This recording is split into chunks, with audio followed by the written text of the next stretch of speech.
In my years here on this channel, I've tried to create a place where those of us with the INFJ type can find encouragement to grow and discover. One of my greatest joys is dialoguing with all of you. I think over the past 6 years of doing this, one could easily look around and see this is true. By making this video, my desire is to give you a gift, the gift of you, the gift to see yourselves as you truly could be, as an intuitive Grandmaster. But, as with the nature of all gifts, this gift must first be recognized and then developed before it becomes skill. Do you recognize this gift in yourself? Do you want to develop it into skill? Presumably, most of us have gotten into this type thing to further understand ourselves and others. We're tired of the original cell, the way of the world, so to speak, so we are excited to understand we are a thing. We're excited to find understanding and a feeling of not being alone in who we are. So we dig down deep and jump in with both feet, only to yet again come up against disappointment, either to end up acting like the special snowflakes others say we are, or seeing what seems to be the hopelessness of living in the current world as an NI dominant. From one cell to another. It doesn't have to be this way, though. You have to have a proper understanding of yourself before you can have a proper understanding of yourself in the world. It's no wonder we are where we are today, because there is this lack of proper understanding of self, not just in INFJs, but in all people. Overall, I think we have found ourselves in a time where most people are very unhappy. That's because they don't understand themselves. Therefore, they can't understand their place in the world. The reason people don't understand themselves in most cases is because they don't want to. It's very tough work to honestly look in the mirror and see yourself for who you truly are. It's not always a pleasant process to go through to realize your flaws, let alone your strengths. It all goes hand in hand. We say people don't see their flaws, but I don't think they see their strengths either. How can you when you don't know yourself? Because you will always be comparing yourself to someone else, the latest trend, the popular person, so you can't even see your own strengths. The good thing about looking in the mirror is that yes, even though you must do business with your flaws, you'll be able to see your strengths as well, and that's where you can build. You don't build on your flaws, you build on your strengths. So, to go back to type, if you think of it as 16 psychological types, each one has their own unique contributions to society. We may have the potential to be intuitive Grandmasters, but the other types have the potential to be Grandmasters as well in their own ways. I made a series of videos several years ago called Understanding Your Place in the Hive. It's very important that we understand our place, our fit. You are INFJ. You are one of 16 psychological types. You have something in common with a certain percentage of the population. Let me use a quick example to illustrate a point. I'll use the human eye as an example. Think of an eye as humanity. There are 16 essential parts to the eye, comparable to psychological type. I won't list the parts of the eye, but a quick study shows us that each part is very unique from the other, but yet each part has an incredibly important role to play in the overall functioning of the eye. Let's look at the iris. The iris is the colored part of the eye which helps the pupil to see clearly. It is a necessary part of the eye, and without an iris, your vision would be blurry. Every eye needs an iris. Did you know that the color of each person's iris is unique, like a fingerprint? No one in the world has the same color iris as you. So back to type. You must understand type is not your personality. We could say iris is INFJ type, but the color of iris is you. You are a unique individual. No one will ever live your exact life. No other person with the INFJ type will ever have my exact upbringing, my circumstances, my cultural background, my genetics. No one will ever have that same blueprint as I have. Therefore, this makes me a unique individual, a unique personality, which means that potentially I have something unique to offer to the world. You do too. So for you, for me, we've understood we are this thing called introverted intuitive. Because there is much confusion at the center of this label, let's look to the man who pioneered the term and see what he has to say. From an extroverted and rationalistic standpoint, such types are indeed the most fruitless of men. But viewed from a higher standpoint, such men are living evidence of the fact that this rich and varied world, with its overflowing and intoxicating life, is not purely external, but also exists within. These types are admittedly one-sided demonstrations of nature, but they are an educational experience for the man who refuses to be blinded by the intellectual mode of the day. In their own way, men with such an attitude are educators and promoters of culture. Their life teaches more than their words. From their lives, and not the least from which is just their greatest fault, viz. Their incommunicability, we may understand one of the greatest errors of our civilization, that is, the superstitious belief in statement and presentation, the immoderate overprizing of instruction by means of word and method. A child certainly allows himself to be impressed by the grand talk of its parents. But is it really imagined that the child is thereby educated? Actually, it is the parents' lives that educate the child. What they add thereto by word and gesture at best serves only to confuse him. The same holds good for the teacher. But we have such a belief in method that, if only the method be good, the practice of it seems to hallow the teacher. An inferior man is never a good teacher, but he can conceal his injurious inferiority, which secretly poisons the pupil, behind an excellent method or an equally brilliant intellectual capacity. Naturally, the pupil of riper years desires nothing better than the knowledge of useful methods, because he is already defeated by the general attitude which believes in the victorious method. He has already learned that the emptiest head, correctly echoing a method, is the best pupil. His whole environment not only urges but exemplifies the doctrine that all success and happiness are external, and that only the right method is needed to attain the haven of one's desires. Or is the life of his religious instructor likely to demonstrate that happiness which radiates from the treasure of the inner vision? The irrational introverted types are certainly no instructors of a more complete humanity. They lack reason and the ethics of reason, but their lives teach the other possibility, in which our civilization is so deplorably wanting. Herein lies the struggle. From a limited, i.e., extroverted and rationalistic standpoint, Jung says we are the most useless of men. He also said that introverted intuitives are mostly underestimated or at least misunderstood. Many people feel misunderstood, and no matter what type you are, a feeling of misunderstanding can easily lead to one of two places: cynicism, stemming from lack of knowledge and or lack of belief, or optimism, stemming from knowledge and or belief in oneself. Which one will you choose? Will you be an intuitive sellout? Will you choose the road of cynicism? Will you be among the most useless of men because others see you as such? We live in a time where empiricism is valued more than ever, in science, in medicine, even in things like religion. Where's the evidence? Where's your hardcore evidence for believing such a thing? Where are your charts and graphs and data and statistics? Where's your method? You must do things the way we say they should be done.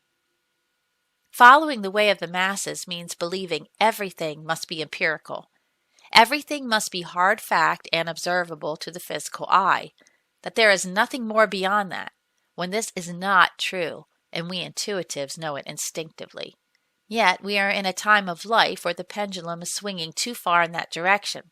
The science, the modern medicine, the psychology, all of it, drowning out the voice of intuitive reason, which says there must be more.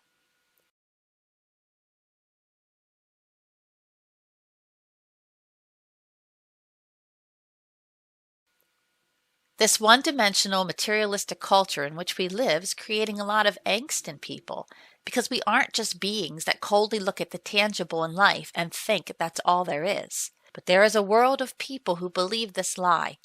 Truth is, there is much more to a human being than just science, and this goes back to my video on a holistic life. We are multi-dimensional people, not just me, not just INFJ, but all of us. The thing is, we act as fractured individuals, all of us. And so when we hear everything must be proved by empirical evidence, well, human beings just aren't that simple. Life just isn't that simple. We can't just take scientific facts and apply them to the intangible side of things, the abstract. That just doesn't work. How do you prove love? How do you prove happiness? How do you prove satisfaction? How do you prove anger? How do you prove the number 5? How do you prove you exist? How do you prove the difference between a mind and a brain? Where are the charts and data and graphs and statistics for that?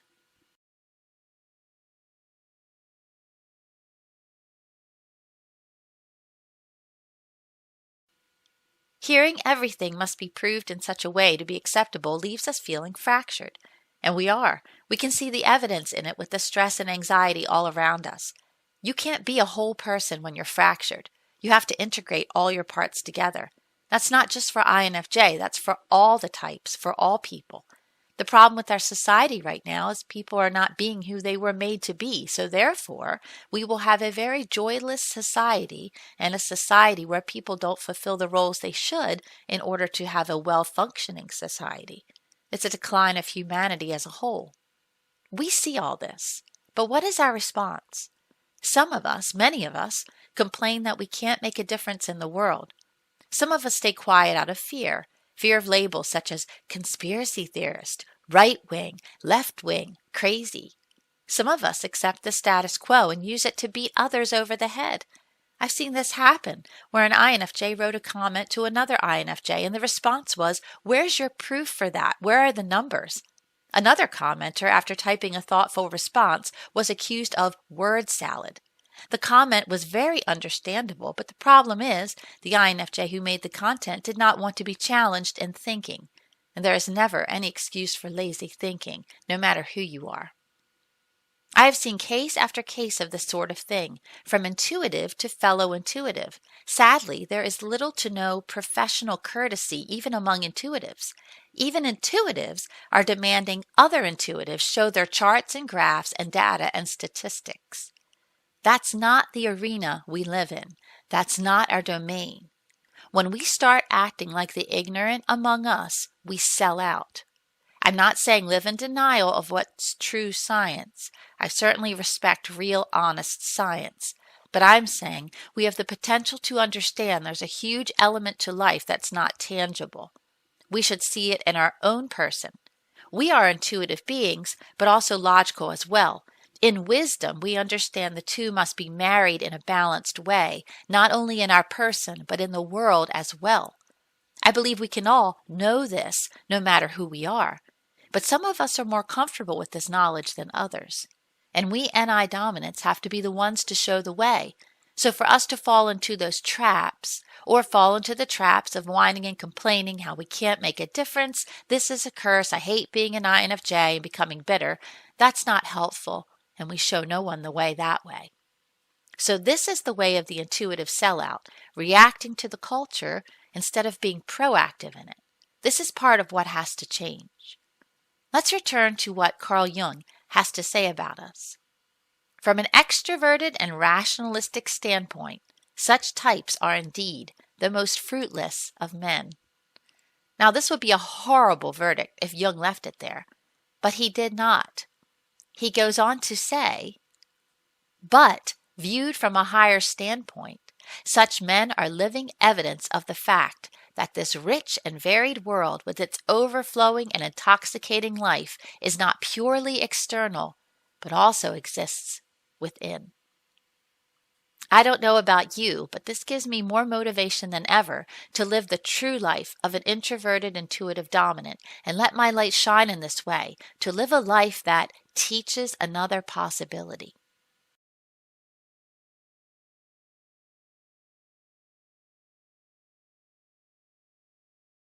Carl Jung understood a world where it's all about method. Can you learn the established method and function within that? If so, you are accepted by the world's standards. This was my earliest experience with schooling, and if I had to bet, it was probably your experience as well. And you either realized it early on and gave up, or you played the game to get good grades. I realized early on that by memorizing things, I could get good grades, no actual learning required. I had a photographic memory which served me well and got me good grades. I finished almost at the top of my class in high school, an almost entirely A student with just a few Bs throughout the years. I played the game, and according to the system, I was smart and a great student. I went to college, where we had to take placement tests to determine which level course we were to take.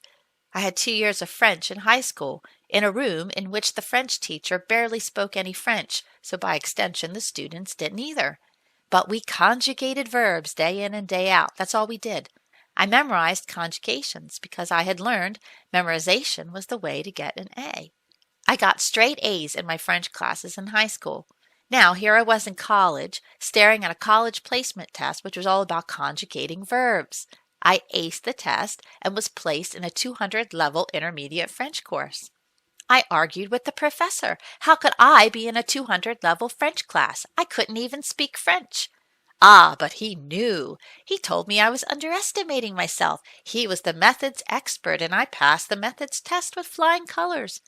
If only he had explained it all to me in French, he would have quickly realized his error. But no. So into French 201 I went, where everyone was speaking fluent French, and I had absolutely no idea what anyone was saying, and so I promptly received the very first D I had ever received in my entire years of schooling, an A student with the first blemish of a D.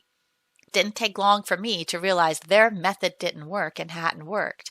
I only knew how much I didn't know and how much they didn't know either. So much for playing by their rules. A wise NI dominant understands that the proof is in the pudding. There is not just one particular method which works for all. Wise people, no matter what type, understand this. But sadly, wisdom is sorely lacking in today's society. Carl Jung understood the proper place of an introverted, intuitive dominant in the world. He understood our value, our potential. Carl Jung was not an INFJ or an INTJ. He was an INTP. He didn't need to be one of us to know our value, to see the beautiful role of an NI dominant, and to recognize the necessity of it. So if an INTP can see it and appreciate it, other types can and could as well. And there are those out there, our introverted, intuitive brothers and sisters who have worked hard and understood their value, developed their gifts, and translated their ideas very well. Those who used both method and intuitive insight to their advantage. They are the intuitive Grandmasters. They were the ones who chose optimism and developed their gifts into skill. They were the ones who knew themselves and believed in what they had to offer the world, even in the face of opposition.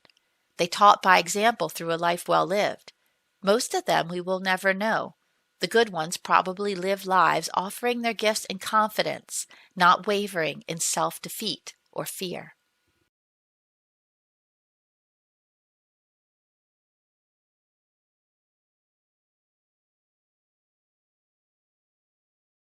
We can be bitter and cynical about what's going on in the world, or we can seek to make a change. We can understand our place in the hive and go about pursuing it. We can have a vision of a better world. I've been listening to some INFP males here lately, and the idealism is so beautiful. I find myself believing it. I believe in making a better world. So, my dear INFJs, do not fall victim to bitterness and cynicism by throwing your hands up in the air. No one understands me. I can't do this or that. Don't get into dangerous patterns of thinking which are not useful or personally helpful. Understand you're a different kind of person for a reason. Whether other people see that or not is out of our control. What we have control over is ourselves. The only way you can improve people around you is to improve yourself. The only way you can improve your community is to improve yourself. If more people would start to see themselves honestly and do the personal work they need and plug themselves in where they can, then we would see improvement in the community, which would lead to improvement in the world. Big change, as I've said before, does not happen overnight. It takes baby steps. Lush lawns grow from grassroots. You are an introverted, intuitive dominant. Type is a useful tool. Those of us who understand type can achieve a deeper understanding of humanity. This is why type appeals to INFJ so much. It appeals to our big picture thinking, the way we envision things, the way we understand things from the top down.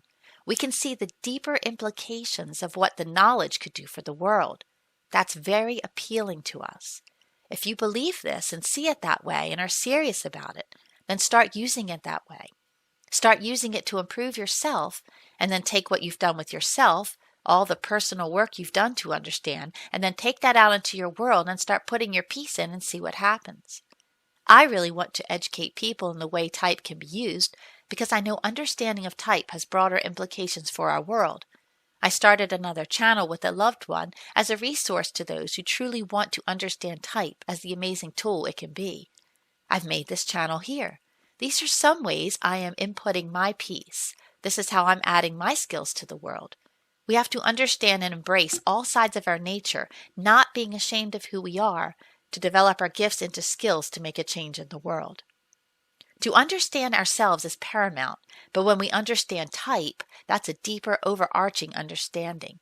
Because to understand yourself is personal, but to understand your place in the world is more of an expanded mindset because you can see yourself, how you fit within a community.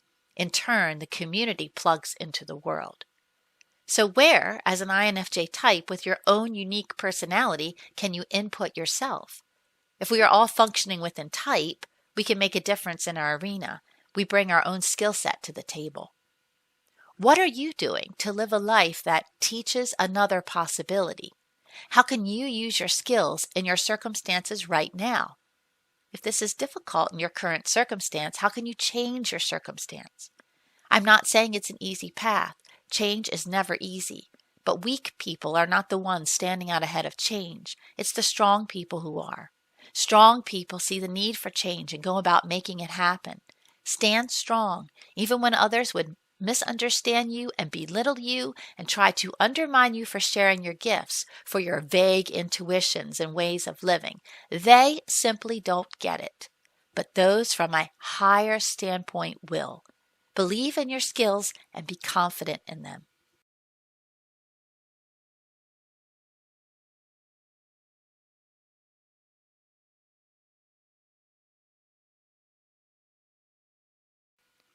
People who implement change in the world are hopeful people.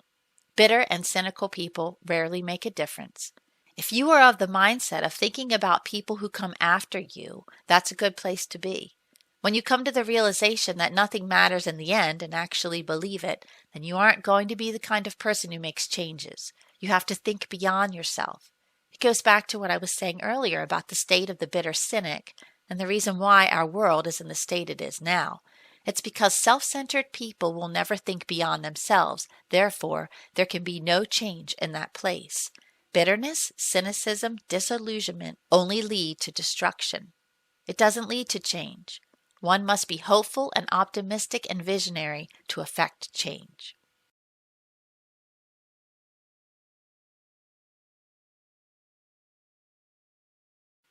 Without an iris, everything becomes blurry. So even though it's not easy, you have to believe it's possible. You have to believe in yourself. You have to believe in the potential of humankind to see it the way you do, and you have to live in that place of hope. I've given you what you need to free yourself from the prison walls, but I'm not your master. Understand and live freely outside the walls.